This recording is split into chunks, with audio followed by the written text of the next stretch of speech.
Welcome to Double Dose of Raw Talk Podcast, your weekly dose of many discussions and opinions, a show where we get comfortable being uncomfortable. And remember, no topic is off limits. Now let's talk about it.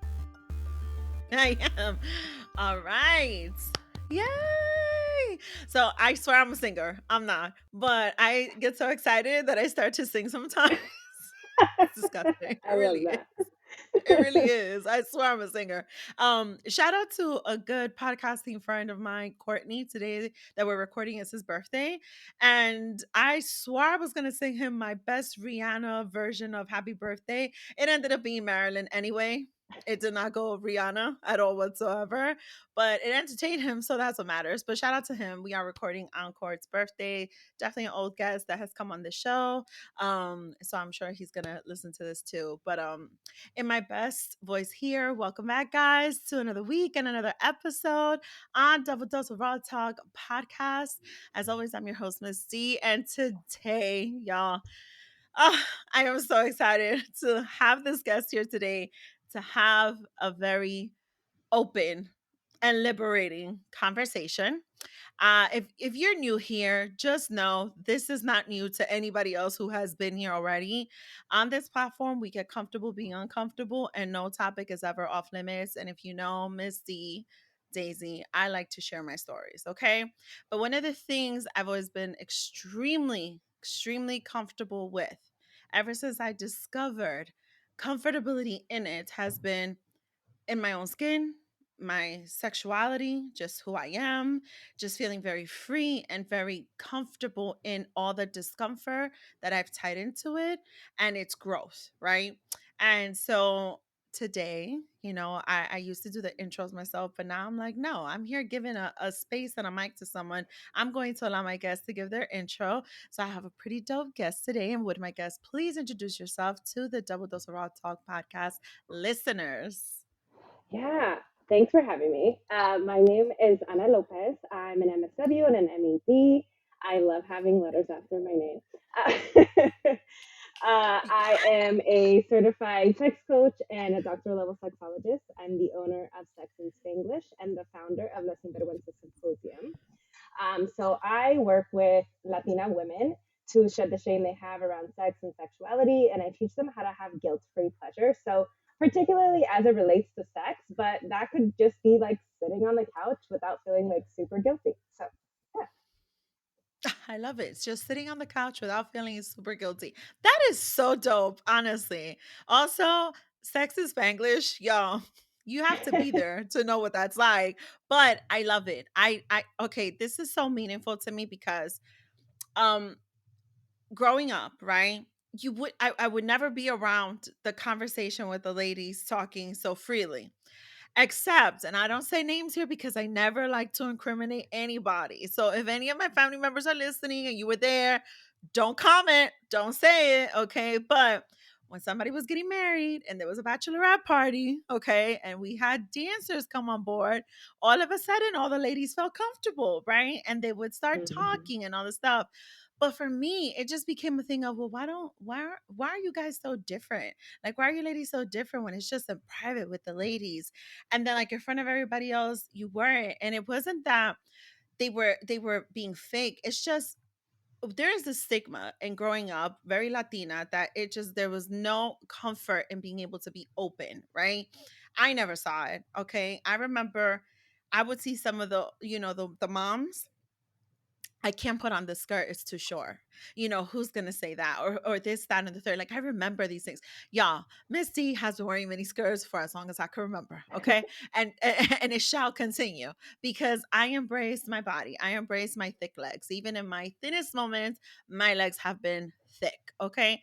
But I remember certain things tying into a woman's body and a woman's comfort and what is so stigmatized or not allowed, right? And so I am very excited to have you here today. I want to be able to highlight so much that you do. That Sirvenguenza Symposium, y'all, that's like a whole vibe. I might have to like do like a little clip like translating, and that's okay. We'll do that. That's not a problem. But there's just so much substance in what you do in that service that you provide. It's the, like, you could go hold on to it and hold on to it tight. And I'm just so excited that you're even here joining me to have a conversation like this. So thank you for coming on board, Anna. I really appreciate it. Of And course. we're gonna get started. So on the show, we always start with something that we call Raw Mess of the Week, right?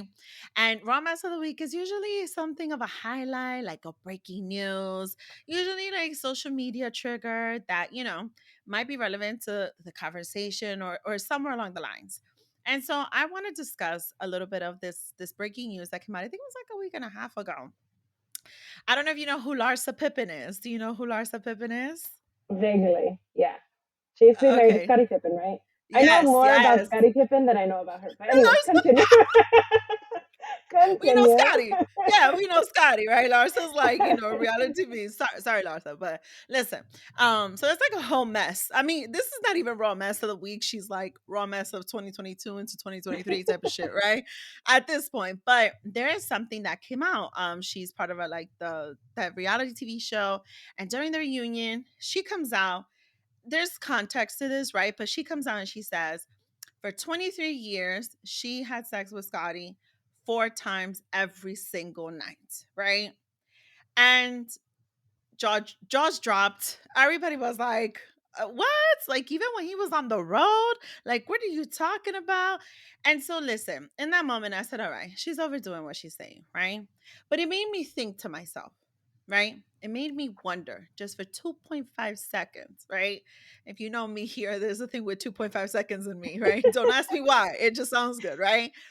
But it made me wonder just for a little bit, just how realistic is that, right? And realistic more so to the comfort of our bodies, right? Is that really desirable 4 times every single day, every single night for 23 years? There is actually a post, and if you allow me, I want to bring it up. Somebody did the mathematics to this, okay?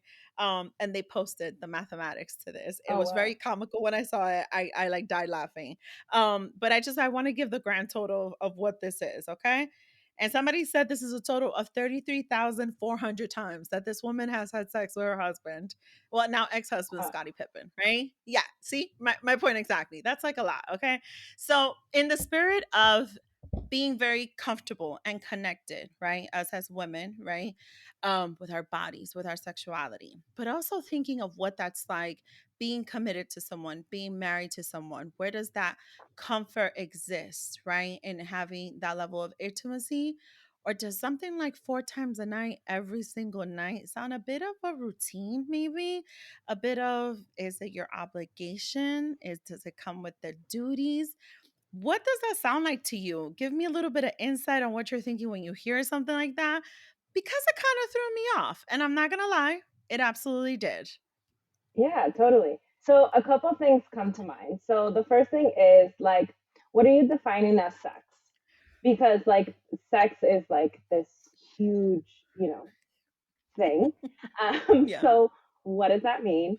How long is Hmm. it lasting? There are times where I've had sex 4 times in a day. Did I do that for 23 years? Absolutely not. I mean, granted, I'm only 34, so there's that part. But yeah, I mean, I guess anything is possible.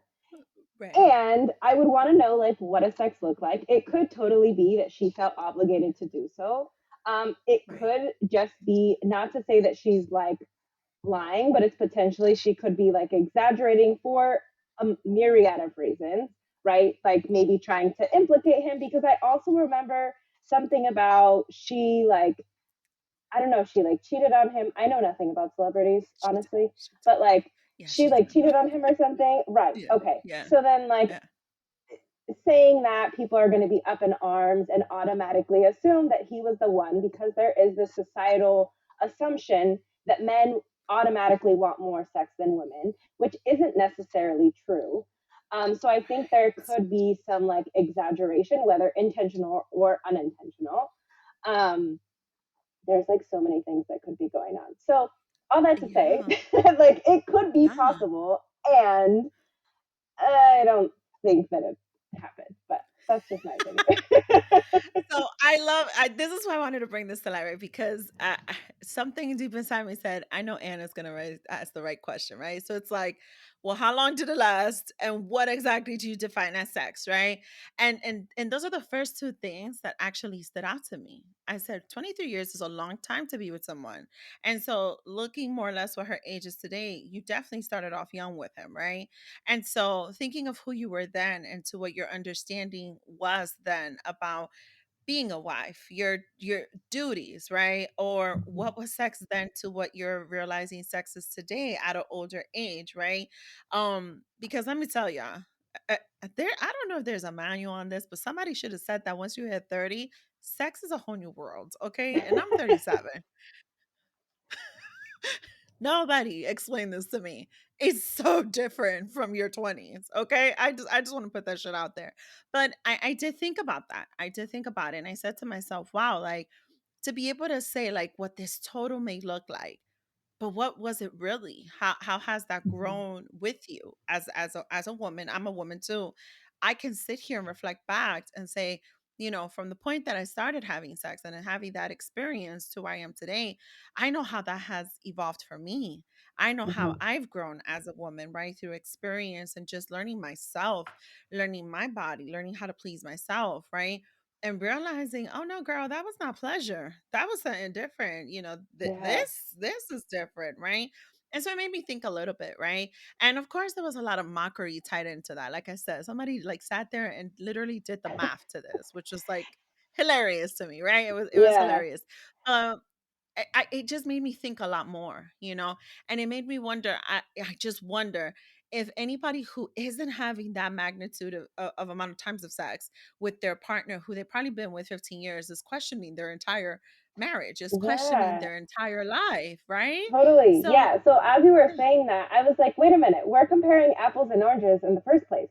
Because a lot of the reason why, so yes, things change as you age and you may want sex more or less or, differently, whatever. So yes, that is a thing. And also as people grow, typically they have children. And so, things happen or they have other familial responsibilities. So that means sex often gets put on the back burner or you're just having it less. Not that it's not important, but it just happens less, and that typically what happens, especially with, dual income households where people are, both working and things like that, right? yes. So when we are comparing ourselves, I mean, I haven't been married for 15 years, right? But like when we are comparing like Joe Schmo from down the street to Scottie Pippen and his now ex-wife, like they have money and still have money, right? So there's some type of like financial privilege that's involved in that, which means they also have the Mhm. luxury of having sex more often, which sounds kind of silly Mhm. when you think about it, like, oh, the more money you have, the more sex you can have. But also, financial stress is super common. It's actually one of the top leading factors to divorce. And so it makes sense that the more money you have, the more sex you're going to Oh, Anna is gonna teach y'all today. No, I'm so passionate about this. So, what, and my listeners know this. Anybody who has to know this, I am divorced, right? And I was divorced very young, also quickly followed by, before was the wedding, and then followed by a divorce, right? And I don't take that experience for granted. I don't take everything that I learned for granted. But one of the things I definitely wanted to commit to was learning for myself. So if one day I do get remarried, right? I get married again and I commit wholeheartedly that I don't fall short for myself. I mean, that I'm not oblivious to certain things, right? Daisy at 37 is not who she was at 22, right? Or at 21, right? So keeping up with who I am today, really getting to know myself, rediscovering myself, and so on. And so one of the things I've made it a commitment to is a lot of my friends are married, and I love maintaining myself around love. I love keeping that energy and keeping that type of concept, right? And examples around me, because I know nothing is perfect, but that doesn't mean there's no love. That doesn't mean you have. don't get to see wonderful couples still learning how to communicate and growing together, right? And with that has been learning through them as well. When as friends, we hear stories and it's like, okay, like you guys are growing too. You guys are learning one another. You guys have been together for so long, right? And so for me, it's so important to keep myself around that, right? So I know that at least from my growth level, if I ever do stumble over, the one, maybe, the second time around, it's the one, I'm not afraid of those things, right? I'm not afraid of, the surprise of a financial hardship can affect a relationship, and it can impact our sex life. I am 37. There's plenty of women having kids at 38, 39, and 40. So I can't say the shop is entirely closed because I don't know what any universal power is going to want for me. Hmm. I'm going to be honest, right? So maybe someday that might happen and then kids become a factor, right? So I don't want to be blindsided by that, and I've been able to keep myself very realistic to that, right? And seeing some amazing couples around me still push forward, and still sustain their relationships and maintain very strong. But it's such a reality, right? When we think of sex or having sex and all this other stuff, people don't think that it is possible for someone who doesn't have those financial hardships to be able to have more than enough time to have sex. People don't think that, we think that because we're living in our shoes. No, that can't be. No, that can't be. Look, well, what's wrong with me? We start those questions, right? So I appreciate you highlighting that, getting right to the point on that, because a lot of people don't like to talk about that, or they don't like to face it. You know what I mean? Yeah, So totally. it's important to highlight it for sure. So that's all I'm gonna give Larsa, because she messy, and me and my best friend, we had a whole conversation about this, and I was like, oh, I don't think it was her plan to like date her son's teammate, because now she's with Michael Yeah. Jordan's son. Uh-huh. But I don't think that was her plan. But all right, she messy. She messy, messy. So we're not gonna make this all about Larsa. We're gonna go into the As Raw as It Gets segment, and I would like to shine a little light here, right? And discuss a little bit of what does the modern mujer look like and our sexual liberation. And in this, I definitely want you to highlight the Sinvergüenza Symposium. So what does that look like to you, the modern mujer, and us being sexually liberated, right? With knowledge, with power, and the ownership of our bodies. Yeah. So I want to start. So I have my own definition. And before I give it out there, I want to throw in a caveat, which sounds weird because usually you do a caveat after the fact, but I'm going to do it first. So a lot of Yes. times when we say modern mujer, when we say like, oh, a modern day woman, people automatically assume that I mean like you don't cook and you don't clean and you don't serve your man and you don't need no man and like all of this, which fine. If that is what you want, then that is fine. What I mean by the modern mujer is they are not like pigeonholing themselves into I have to do this in order to survive. Because back in the day, our moms, our grandmas, great grandmas were literally forced to be, I mean, I guess depending on where they were in the world, but like forced to be with a man because they needed the finances. Like there was no other way. And so, especially here in the United States, like women weren't actually allowed to get credit cards on their own until the 60s. And so, Mm, like, you actually needed to be married in order to have money. And if you didn't have brothers or a dad that was willing to provide you with finances, then it was really hard to have money, any substantial amount of income, right? And so, when I think of the modern mujer, I think of having the ability to fend for yourself in the sense of like, yeah, physical, safety or whatever, but also just being able to provide for yourself, even if you are with a man that is providing for you in the traditional sense of like working and giving you income or whatever that looks like for you.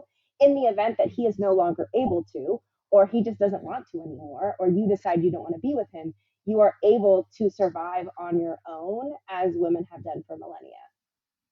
mm. Oh, I love it. I love this. The universe spoke to me and said, to hit this topic, it has to be Anna. And I just knew it. I knew it. From the moment I started following her page. I knew. Y'all go see her page. You're going to see it in the show notes. Y'all going to see some hot takes. And I told her I was going to mention it here because Anna does not hold back. And I love it. I think all my listeners, all my friends, all my family should go follow her on Twitter. That's what I'm saying. Okay, so here we go. No, honestly, I love this is why I wanted to highlight this so much with you. I love how you were able to highlight this and amplify it so much, right? When it comes to us as ownership of our bodies too, right? Because it begins somewhere. It begins Mhm. somewhere where, where that need was, right? And not necessarily that we have to, right? There is a possibility of something different, right? When we are talking about aligning all our liberation, including our sexuality, with our power and our ownership of our bodies, right? How does that look like? And history lesson, right? I'm helping one of my babies over here write a paper on women's rights in general. And I said the way you're going to highlight this is not just about the reproductive system, it's the history of women's rights in general, Mhm. right? And where we are today. And I feel wholeheartedly that it all ties in. You let somebody mess with one part of a woman's livelihood, okay? And then everything is up for grabs or under attack one way or another. So when Mhm. we think about the ownership of our bodies, right, today, in this day and age, right, when we think about being comfortable in our skin, right, when we think about loving our bodies, loving ourselves, right, and let's just throw it out there. A lot of women have just in their 30s discovered how to please themselves, right? What does that look like for you in what you do with your service and your expertise? Yeah, totally. So, as you mentioned, I run a group program called La Sinvergüenza Symposium, which means the Yes. essentially Sinvergüenzas without shame. So, to give a little Yes. background for people that don't know, the word Yes. Sinvergüenza is often used in the Latino community as a derogatory term against women. So, it's like, oh, you don't Mhm. have shame, is essentially what they're telling you, as if that is a bad thing. Also, keep in mind Right. that the Latino culture is highly rooted in Catholicism and their teachings. So, it's kind of like a bad thing if you're not shameful because that means you're against God and blah, blah, blah, blah, blah. So, Right. that is why I created the Sinvergüenza Symposium, which means essentially like a symposium, like without shame, right? So, I Yeah. teach my ladies how to shed all that shame that they have around sex and sexuality. Now, shame can be kind of like a weird word for people. Some people have like I don't know, do I feel shameful? Do I not? And they're like, it can be very like a hard term for people to grasp. So if shame doesn't really resonate with you, I also think of it as like embarrassment. If you feel embarrassed about your body in any capacity, if you feel embarrassed about talking about sex, I'm not saying you have to go around like shouting from the rooftops like I do, but if you are embarrassed talking about sex with someone you are having sex with, then that is an indication that you are feeling some shame around sex and sexuality. If you Mm. feel embarrassed to bring up, hey, I have a yeast infection or something is going on with your doctor, or telling your partner, no, I don't want to have sex because X, Y, and Z is Right. going on with my body, then that is an indication that you have shame. And this isn't to like talk down to anyone that is having those emotions, but it's important to recognize that that's what's going on because you don't have to feel those emotions. And so my goal with my clients is really to have them recognize like what emotions they are feeling because many of us don't know how to process emotions, especially those of us that were raised in Latino households. We're supposed to like shove things in the rug and we don't have feelings and team no feelings and all of Mhm. those things. And the fact of the matter is one, we all have emotions, pleasure being Yes. one of them. And Mm. when we don't allow ourselves to experience these like quote unquote negative emotions, so sadness, anger, whatever that we're supposedly not supposed to feel, then we also aren't able to feel things such as happiness and excitement because they're experienced similarly in the body. We're also Yeah. not able to experience pleasure. And the way that I talk about pleasure with my clients is that pleasure is an emotion. Because when you think about it, when you're having a good time, when you're hanging out with your friends, when you're having sex, well, for some of us, when we're having sex, when we're, I don't know, we hear our kids laugh, right? Or when we're eating our favorite dish, whatever that is, and we're having a good time, that feeling, that sensation that we have in our body is pleasure. And so for me, pleasure is an emotion. It's a physical sensation that we feel in our body. And that pleasure is created by us. It isn't created by the meal that we're having. It isn't created by the friends, by the partner, by the dick, whatever. It's not Yeah. created by any external factors. They just happen to be there.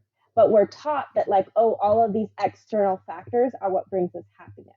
But what actually creates the feeling of happiness or pleasure is our thoughts. And that's really like the main thing that I teach my clients is I teach them how to generate those feelings. They already know how, but they haven't realized that like they're the ones creating it. So they're abdicating all their power to like, oh, like the I don't know, the toxic ex with like the good dick supposedly, right? Or like whatever it is, they're abdicating all of Yeah. their power. And so for me, like really embodying the idea that pleasure is created by us and only by us is so empowering, because if my partner is having a shitty time in bed, I can still have a good time because his ability or inability to experience pleasure has nothing to do with me.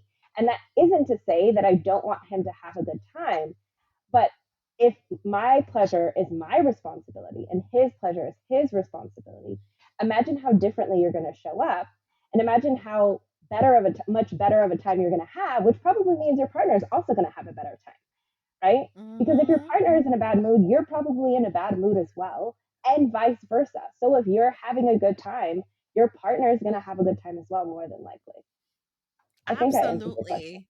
Oh, you absolutely did. This is actually this defines, the ownership of our bodies. That it starts. So, okay, let me be the first one to admit, because one of the key components in admitting that you have a problem is admitting it, right? Okay, so Mm-hmm. here it goes.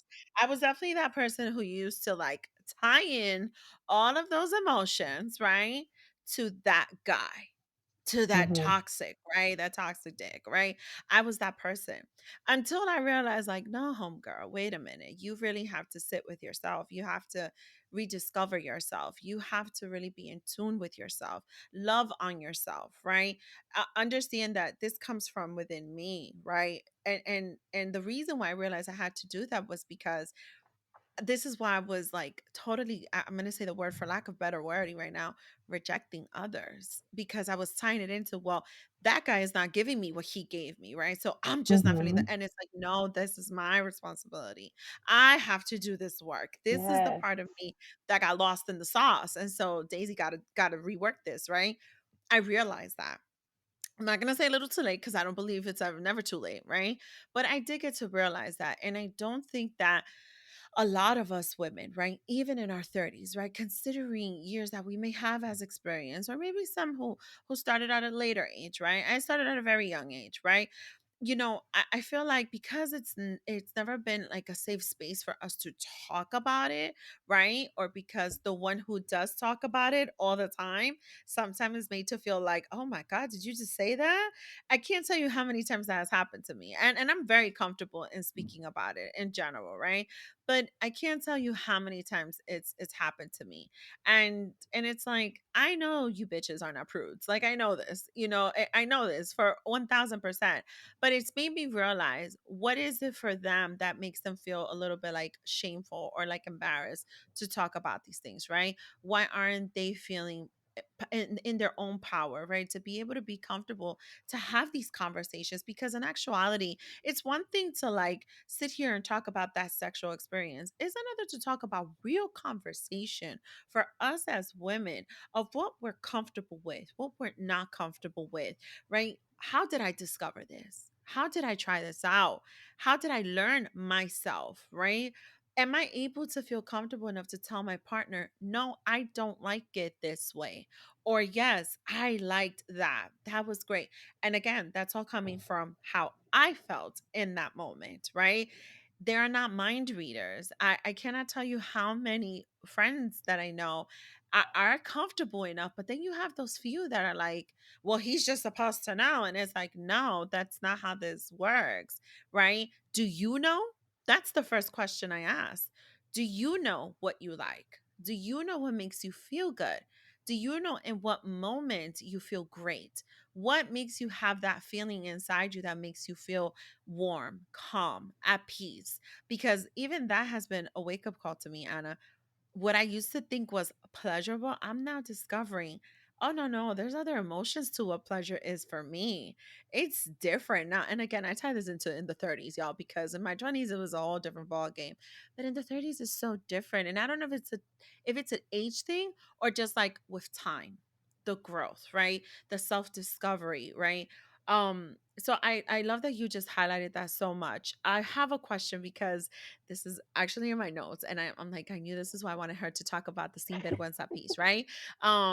My mom used to say, whenever I used to say anything really that was, against anything Ecuadorian, y'all, and my shadow, I love her to death. I love my mama, but I've always been till this day, whatever's here, it just comes out. That's it. And any topic, right?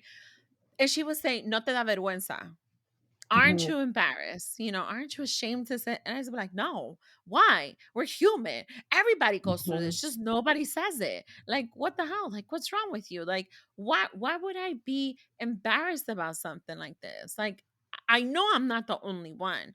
I'm just the only one who says it out loud, right? And mhm. so that's frowned upon. That's something that it used to happen all the time to me. I think now it's a little bit more different. So shout out to La Charo for being more, open minded, my mama. But, back then it was like, oh my God, teasy. Like, why would you say that? It was like a heart attack.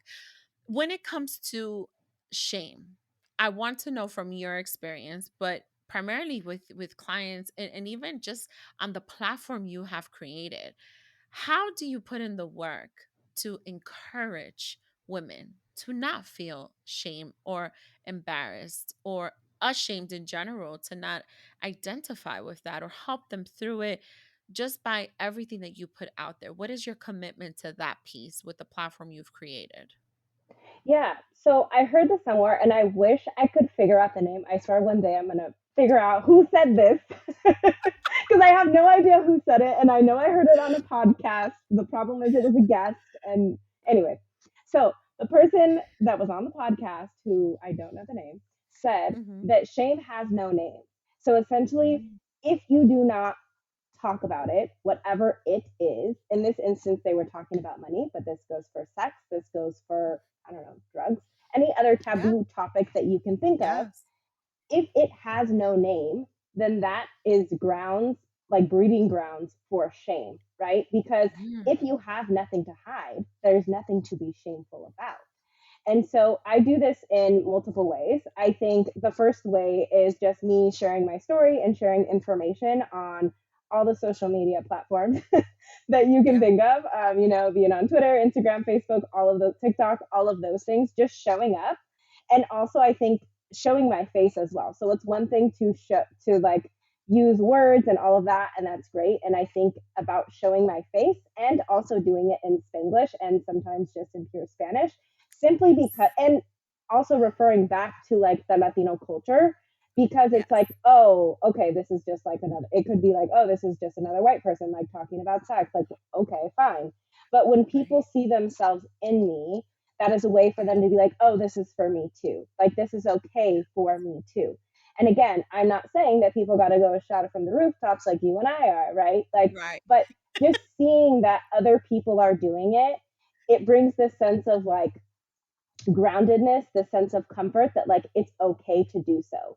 And that's also Right. why I created a group program. Like the first part of why I created a group program, La Sinvergüenza Symposium, is because we as a culture, we are very like family oriented. And so I wanted a space where it was like you could just come and hang out with the comadres, hang out with your friends, whatever, Mm. and also get help at the same time.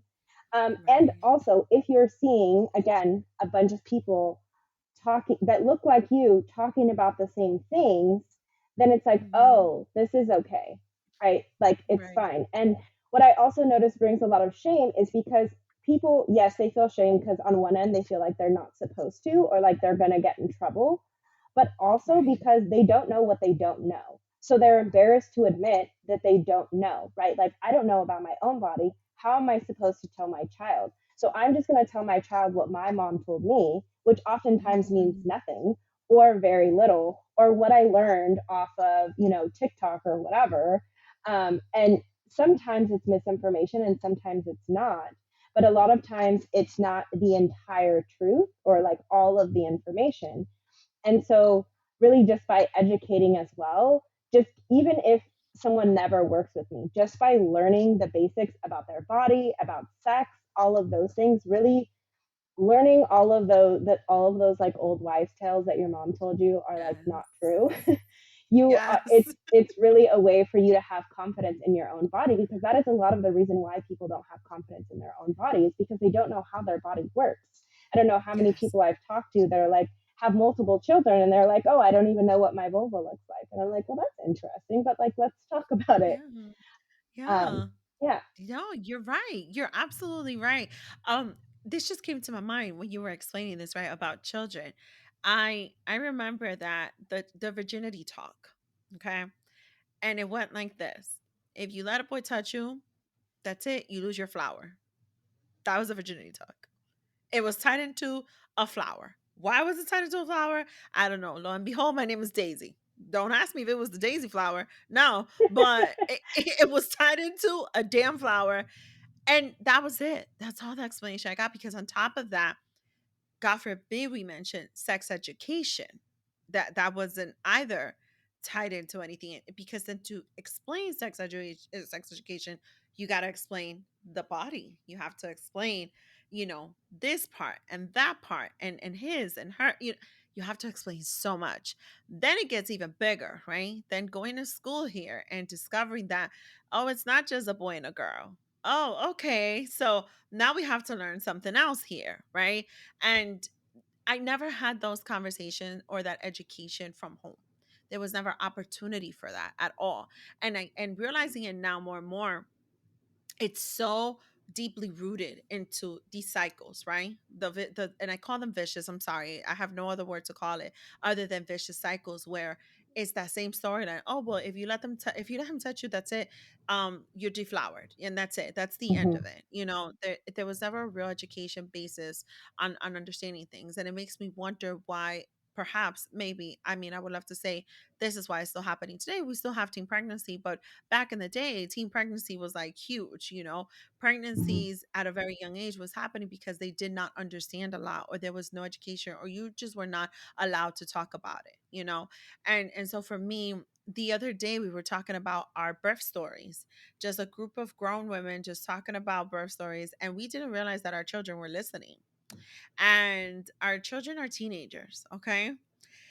And our children are young men. And so they're listening to the birth stories. And one of them said, wait, you can have your period all 9 months, even if you're pregnant? Like they just ran out. And that was the question. And it's crazy, right? Because it's like, wow, a young man didn't even know that, right? Where is still the sex education today for a lot of these kids, right? To understand how the body works. What is a vulva? Right? What is that? What does that look like? And there is still a lot of lackings, I want to say. I feel like that's what it is that we're still dealing with. um I want to ask, how does it look like to you in your own personal experience? I want to get to know this part of you a little bit more. Did you ever experience that growing up at all? Any of the shame? Did you ever experience, the taboo about it? And how did it lead into you being here today and the service that you offer? Yeah, totally. So I think I have a really unique perspective, which I think is exactly why I'm here today. So I'm glad I have this perspective. So Yes. I was raised in two different households. So, excuse me. I had my dad.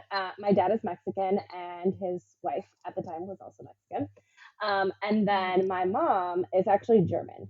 And so I okay. was raised in like school years, I guess, with my mom, and then I would come out in the summers and I would visit my dad, and I would stay with my siblings from his wife, and be with them. And so Mhm. the way that those households were run were vastly different. So my mom was always really open about sex. She Okay. always talked about, I think it was less about sex, like she mentioned it here and there, but I know that she was Right. very adamant about teaching me about my body, the proper way to wipe, the proper way to wash. She was very adamant about like people touching me, like it was inappropriate. And so Mhm. I had a male pediatrician from the time I was like one till I was like, I don't know, I guess 18. And I refused to see Wow. anybody else. And I don't know, I just Okay. really liked him for whatever reason.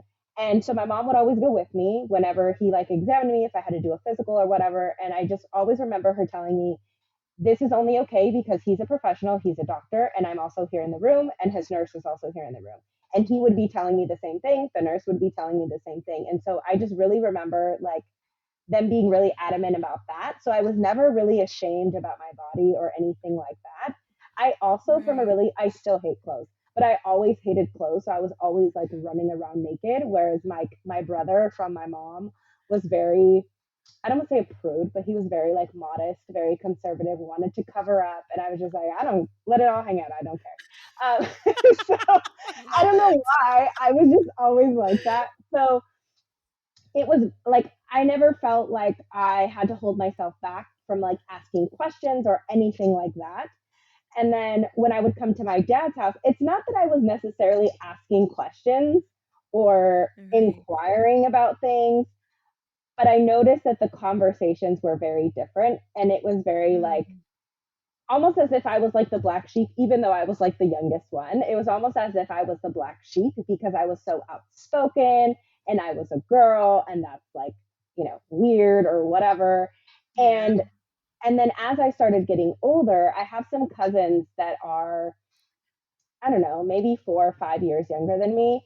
And they started like sending me messages, asking me questions and things like that. And I was like, oh, it's Oh, because my aunt is not telling them anything. And so I was able to see the difference. And they're more like, their family is more like traditional, even more so than my dad's like household was.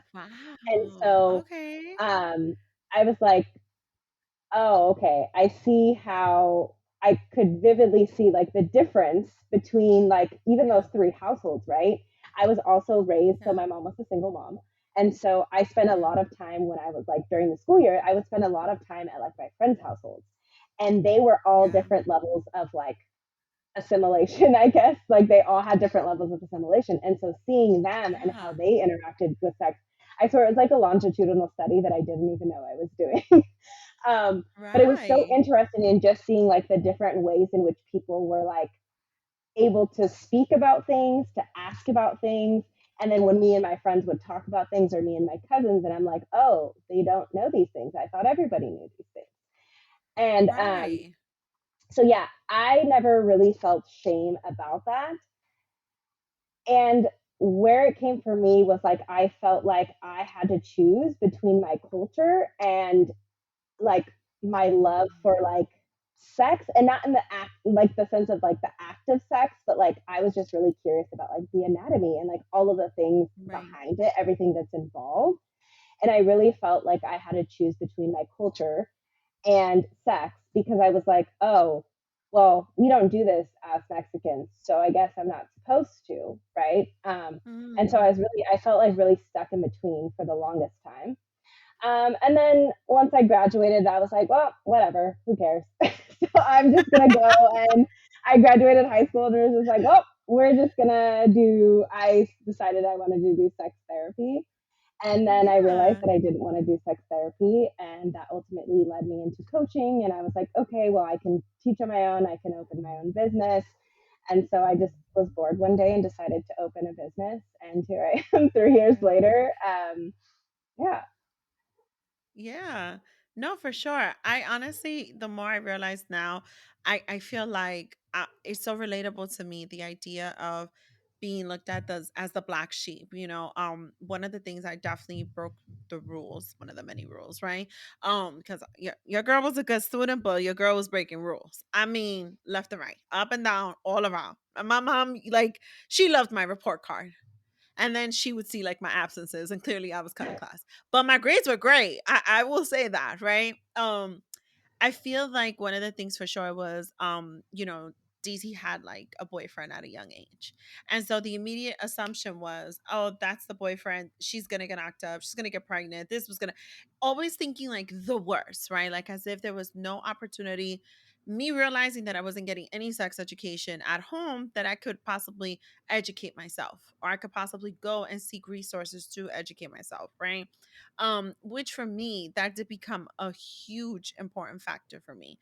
Realizing that even at a young age, choosing, right, making a decision to have a certain experience that I wanted to learn. I wanted to be educated in this, right?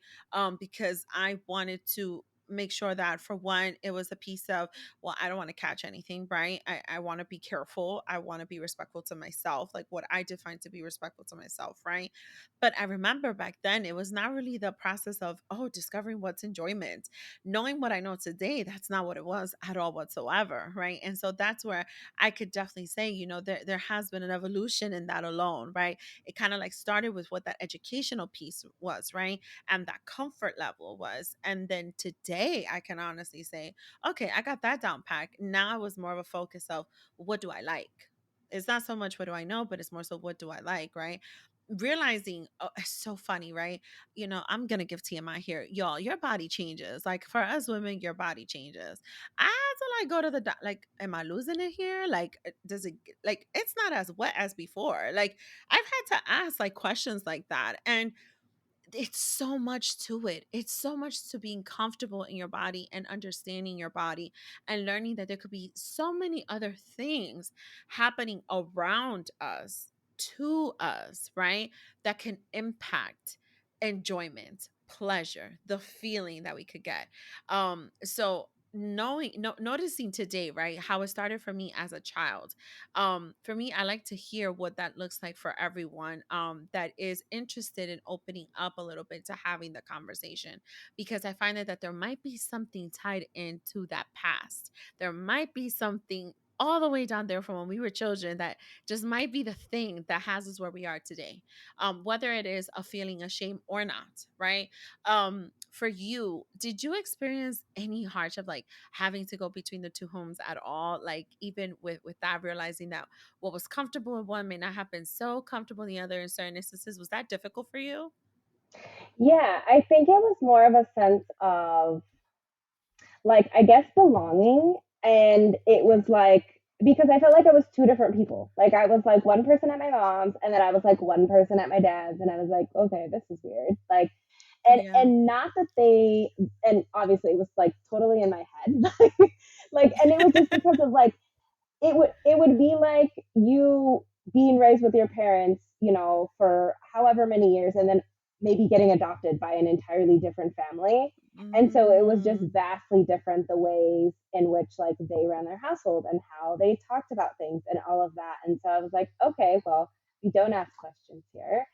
And yeah. it was just like a sense of belonging, because who I was at the core was to like ask a million and one questions every single day, Mm, and then go yeah. to not asking questions and just kind Yeah. of being there and just being, I guess Yeah. is how you put it. Whereas like at my mom's house, like I had my grandma, and so I was like constantly being like played with and talked to and all of those things. And not that I was like being ignored at my dad's, but it was just a very different um, scenario at my Yeah. dad's than it was Yeah. at my mom's. Yeah, absolutely. I want to go into the double or nothing, because this is actually a perfect segue, since we highlighted, right? Like, certain things that you were able to learn with your mom versus, the different scenario at dad's house, right?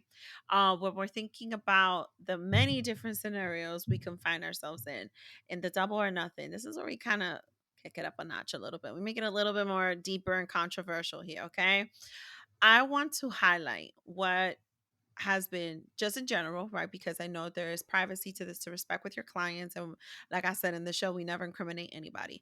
And we want to be mindful that that is a very vulnerable commitment too. So shout out to your clients. Let me just put that out there. It's a very vulnerable commitment for them to decide and say, I want to do this for me, and that's a beautiful Mm-hmm. thing. So if any of them are listening, just shout out to you guys. Congratulations on taking that next step for yourselves. That's a beautiful thing. I want to highlight in this double or nothing, what have been the common things, the common scenarios you've seen that are troubling, right? Not just for women, but also, let's say, how that may look like for a couple, right? What are those troubling things when it comes to, for example, communication, or just life is lifing? What have you seen as common factors in that could be troubling for anybody, really? Yeah, so I think the number one thing is not knowing your body, not knowing Mm-hmm. like what it's like quote unquote supposed to do. So many people think that they have problems, and this is like men and women alike. they believe that they have problems, and then they come to me and ask me a question, whether it be working with me or sending it in my DMs, and they're like, hey, I have this issue.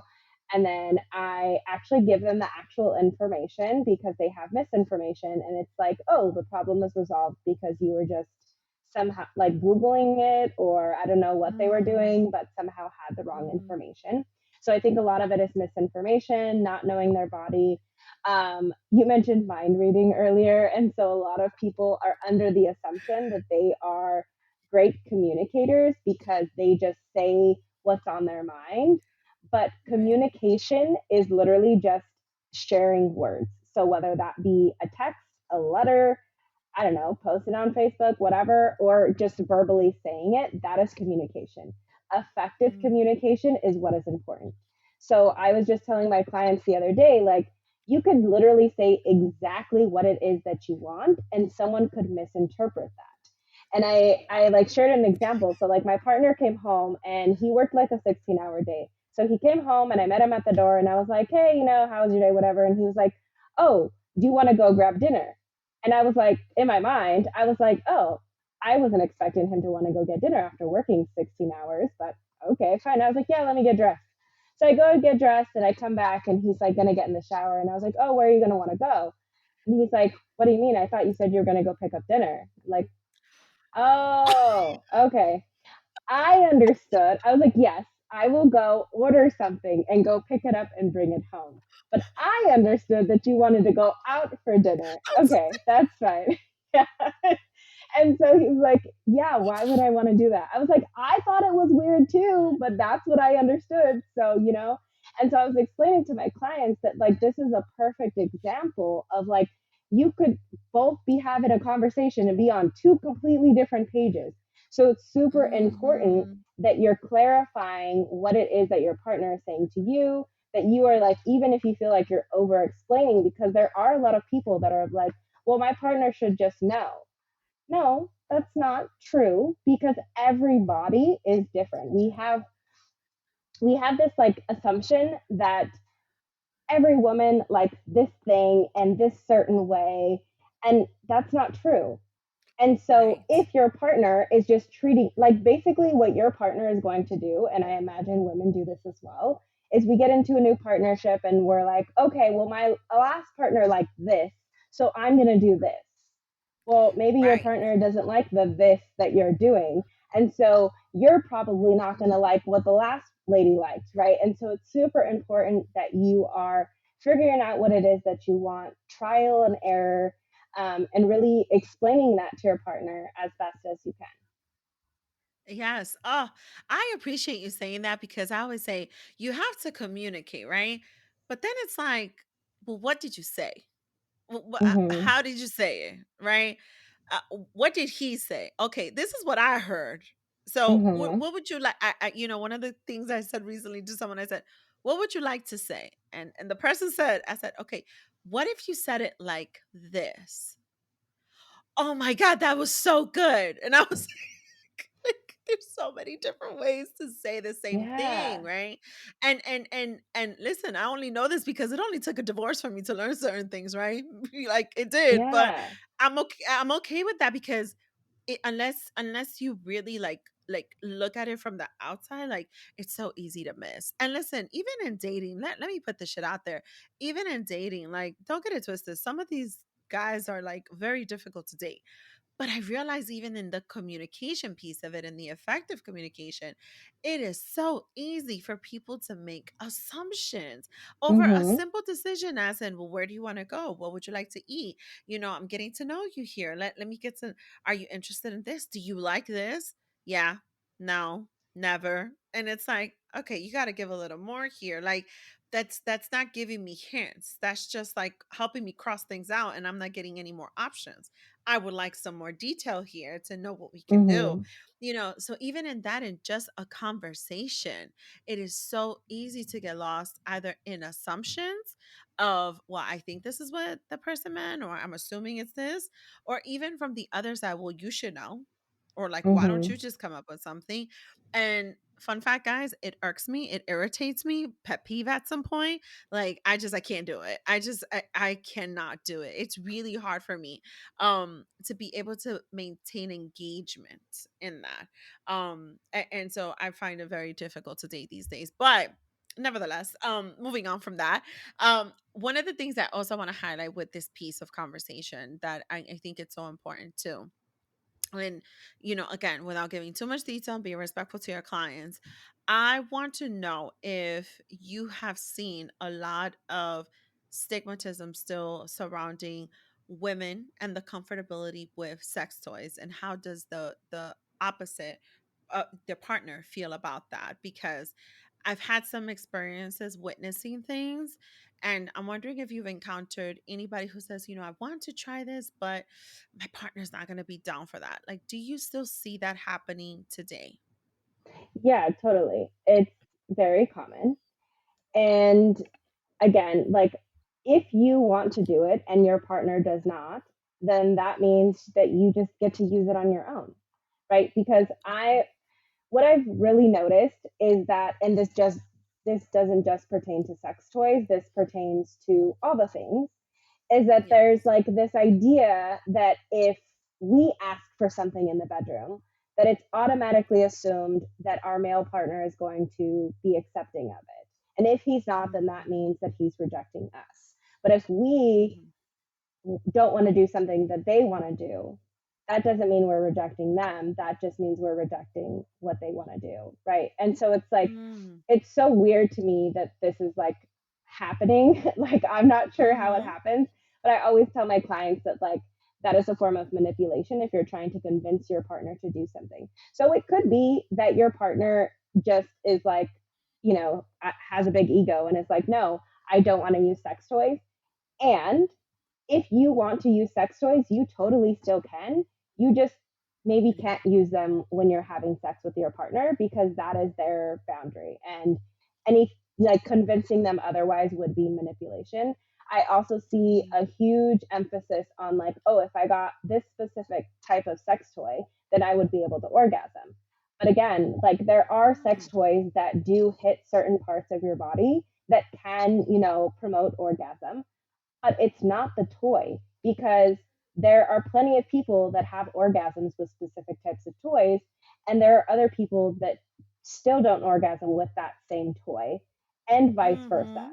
right? And so, again, Right. it's not the toy. You don't need another external thing. You don't need another type of penis. You don't need another toy. Like, you really just need to learn what you like and get more of that. Yes. I love that you're highlighting this so much, because let me just say, when people ask me, like, I definitely, I'm a fan of toys, but I am very selective with the toys. And I always say, I try them because I know what I like, but I'm trying this out. If it don't work out for me to see if I feel comfortable with this toy, right? If it's at all amplifying my enjoyment, because the way I am able to please myself is with myself. It's not necessarily with just the toys, right? Mm-hmm. But I do like to have this conversation because some of the things I've witnessed, and this is throughout the years in no particular scenario, is and definitely it's been in the Latino culture. It's been, oh, if you go get a toy, then I'm not enough for you. And one of the things I used to be like, well, why would they think that? Like, what is it behind that makes them feel that way? And then I started to realize the same way, and I ask this question all the time, never to a man, but to myself.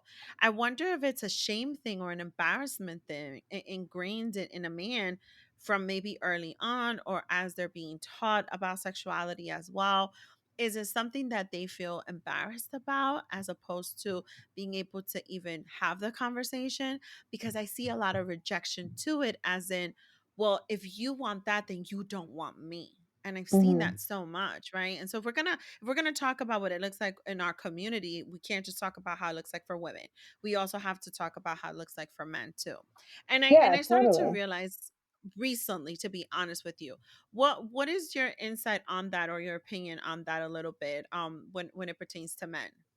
Yeah. So in recent years, like the idea, I say the idea, but it's a thing. The female orgasm It is is. a thing, I Yeah. promise. No.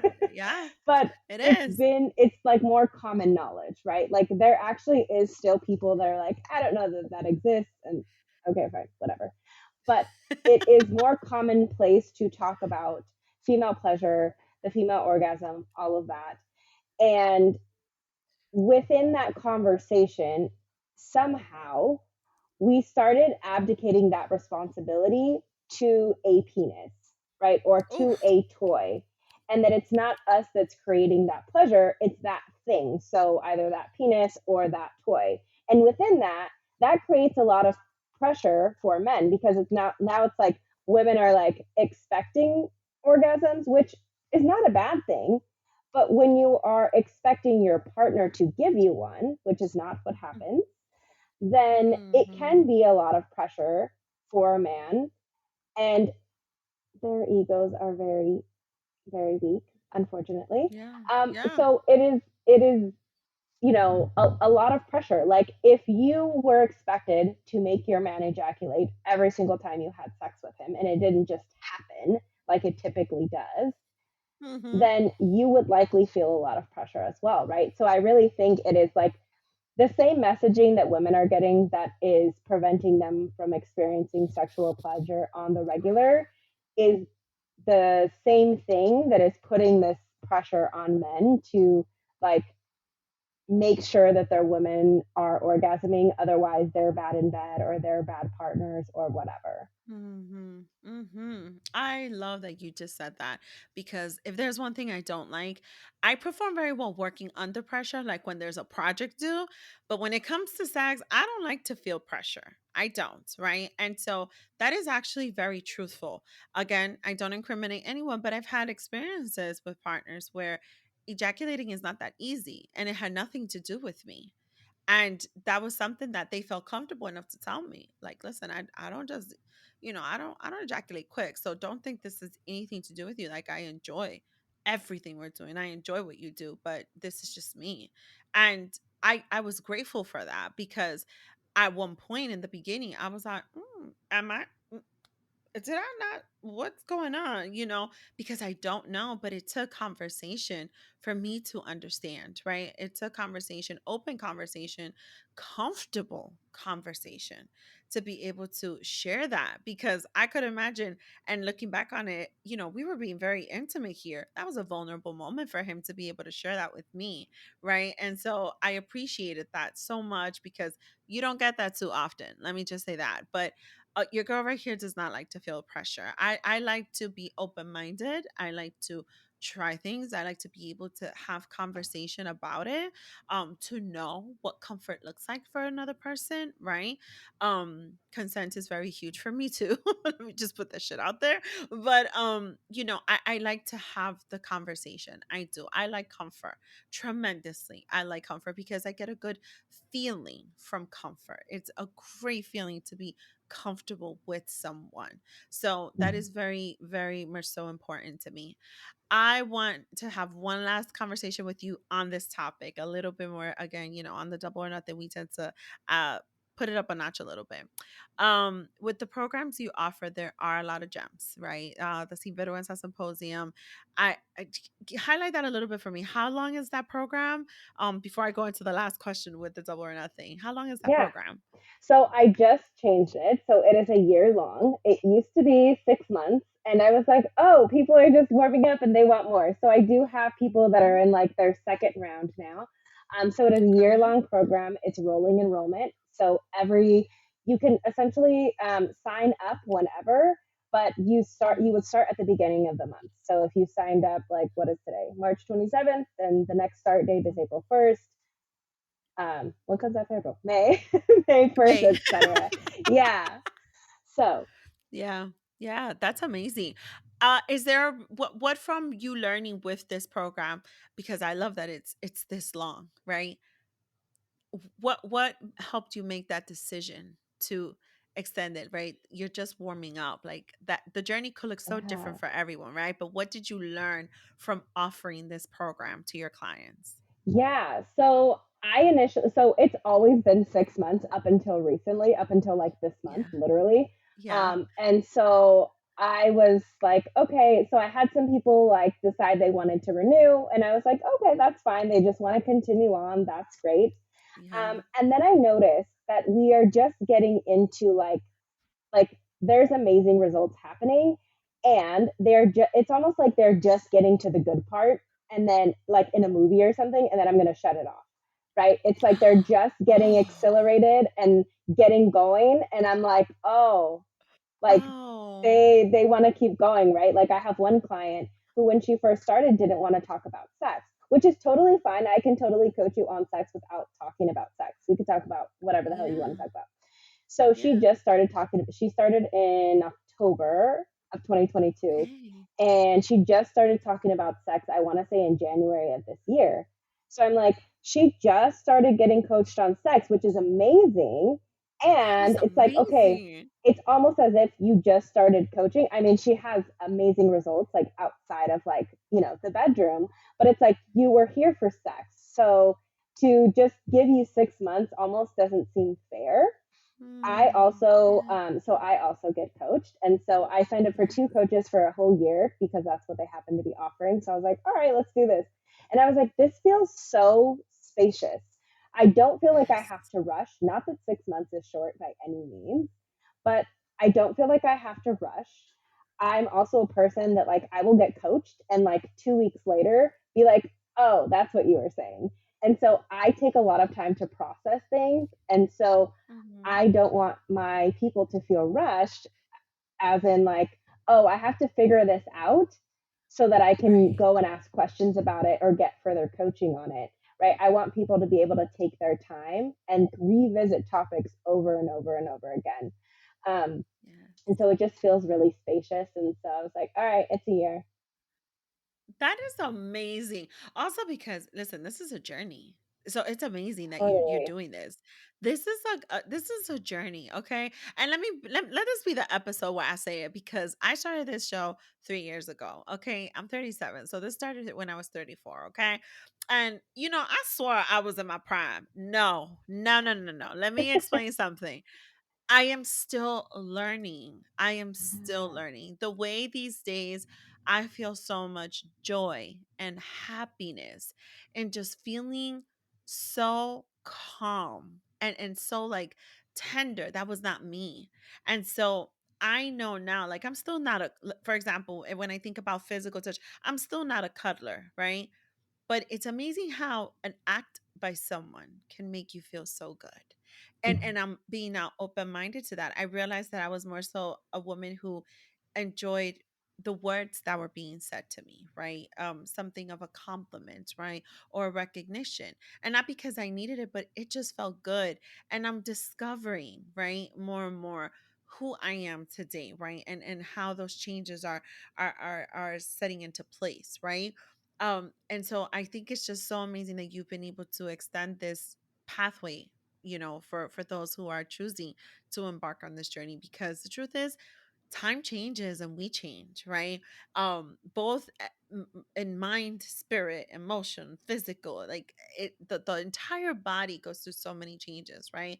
And the only person who could really understand what Daisy is going through wholesome is Daisy. I am the only person who can Yeah. understand that, right? And it's my responsibility to do that for me. It's my commitment to me. It's my love for me. And so to tie into that, how long the program is, the last question I wanted to highlight in the double or nothing, what would you say, right, when it comes to the silent issue? I like to call it the silent issue, right? Again, whether it's a couple or not, right? But what does that look like when someone feels like they're walking on eggshells, right?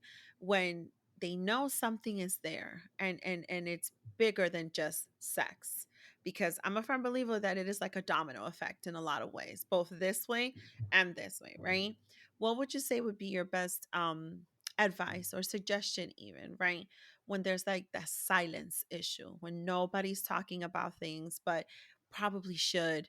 And the reason why I say that is because a lot of people just think it's just, well, you're not pleasing me. But then there's a slew of other things going on. What would you give as a suggestion or even as an advice to anybody who might be experiencing that right now?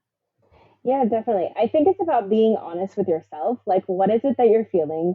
Why are you feeling that way? Because I think a lot of times, like, I see this with my clients all the time. Like, they will come to me and be like, well, I'm feeling a certain way. I'm like, well, why are you feeling that way? Well, I don't know. And, or they say that they know, but they kind of don't. And so Mm-hmm. it, get really honest with yourself, like, and that can be Yeah. hard. I don't say that lightly, but get honest with yourself. Why are you so upset? What is going on? And usually the first answer that you give is probably not it. You probably need to dig a little bit deeper, and don't allow Oh, yourself to say I don't know, because I don't know how many times I hear I don't know a day. Like, you do know. You just don't want to admit it. And that's totally fine, because admitting it can be scary, right? Acknowledging, like, oh shit, I actually don't want to be with my husband, right? I had one of my clients say that. yeah. When I first met her, she was going back and forth about whether or not she wanted to be with her husband. And I'm not going to tell her what to do, because that's not my decision to Right. make. And so I just held the Right. space and allowed her, to get out what she had to get out. And it turned out, the end, every session that we talked, we would come back to, she wanted to leave him, but she wasn't ready to acknowledge, like, no, I actually do want to leave him, because that means now I have to find a different place to live. I have to do all of these things, right? And like, that makes total Mm. sense. But Wow. really just allowing yourself to be honest with yourself, even if you don't act on it, right? Like, just giving Yes. yourself the permission to be like, okay, I'm going to acknowledge this. I don't have to act on it, but I'm just going to acknowledge it first and see what happens. Oh, that is amazing. Because you know what? People would even be ashamed or afraid to even acknowledge that, right? To do, like Totally. you said, to dig deeper, right? You don't even want to go in that direction. A lot of people won't do that. And you know what? I said it, Anna's gonna read me for filth. That is exactly what I went through when I was deciding if I was gonna stay in my marriage or not. And shout out to my ex-husband because we're friends today. But like I realize now it was every oh my God, like that was the last time I gave a fuck about what anybody had to say about me, especially in our culture. But it was definitely that, like, oh my God, like the questions, right? That people are going to ask, and oh, how do I Mm-hmm. say this? Do I need to tell people? I didn't even want to go that route. I tolerated so much and continued on because I didn't even want to face that piece. So thank you for sharing that. I honestly, I didn't even know that's what Anna was going to say, but it's so crazy because that holds so much substance in itself. So thank you. We're going to go into the third segment. This is the last segment of the show. This is the overdose, and here I like to take this as an opportunity where we share something we are overjoyed with or completely over it. And the good part about the segment is that it could be about absolutely anything that doesn't even have to do anything with this. It could be about anything at all in your life or anything you saw or anything in the now. I don't know, you name it, but whichever feeling is setting with you right now, if you can Hmm. share with us during this third segment. Yeah. So I think, since we talked about the symposium, I'm creating a new offer. And so I guess y'all are the first to know. Yeah. So it does not have a name yet. So maybe some Okay. people can help me come up with a name. But I'm going to Yes. provide texting support to individuals. So it's going to be a monthly thing. So essentially, kind of like a monthly subscription membership type deal. So it's going to be $69 a month, and you can message me on WhatsApp. I have a business number. So once you sign up, you'll get access to that. And then basically, you can get like on demand coaching whenever you want. Within my working hours, of course, but you just send a Yeah. message. And because some people are more like, they're worried about sending me messages on like DMs or like email, things like that. So I decided to create this service. And so it's Uh-huh. open to anyone of any gender, any sex, because I typically only work with female clients. So super Yeah. excited to offer this. That is so dope. Also because I love texting. So Like do when I just I. have a That's quick question, like my life is so much easier and like I'm that person. I'm like oh my god, like I'm yeah. that person. So that is like so dope. And I'm glad you're sharing this here. I mean, we're gonna put all your information at the end of the show. Just know that. But and in the notes. But I'm just so happy you're Double Dose of Raw Talk always has guests that share something nobody knows yet, and I just love that. I really do. It brings me so much joy Of course. because you know what? This just goes to show where your commitment is to this.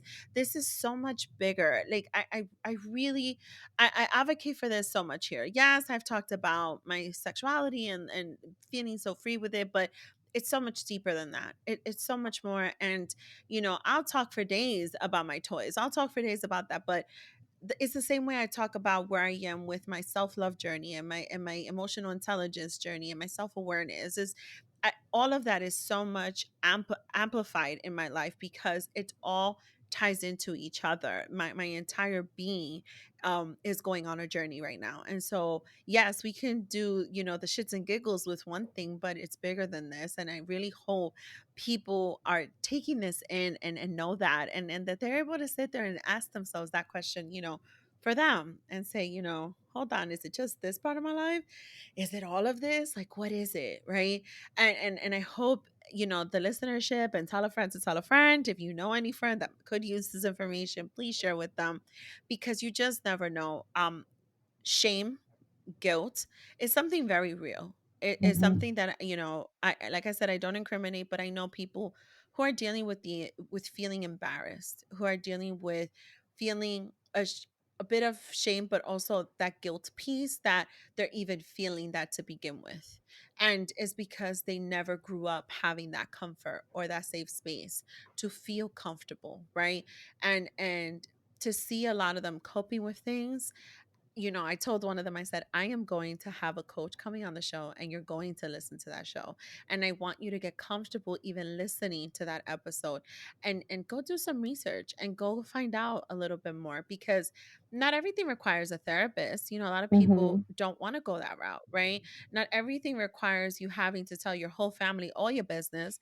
Maybe you need to take a different route to help you, to help your home, right? To help your partnership, but it begins with you.